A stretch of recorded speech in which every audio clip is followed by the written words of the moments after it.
ang tao. Kabalo mo mga igsoon kung sa'y ibuhat sa atong Diyos. Kinakabalo. Una, buhat niya ang pangalangin o ang yuta. Yan sa paman. Ano lang?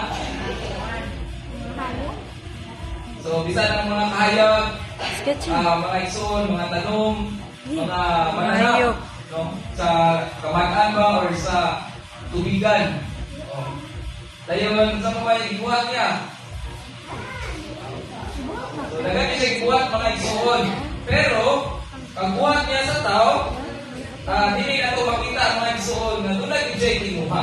So, the title, title siya o organic union. So, nagpasabot mga igsoon na sa wala pa di ay, no, nag-insist ang tanang ibuhat sa Ginoo, doon na siya tinuha. Then, mga igsoon, makita na ito, kaya ang tao, usaman ka binuhat sa Diyos, normally, madlog din siya sa iyang creator.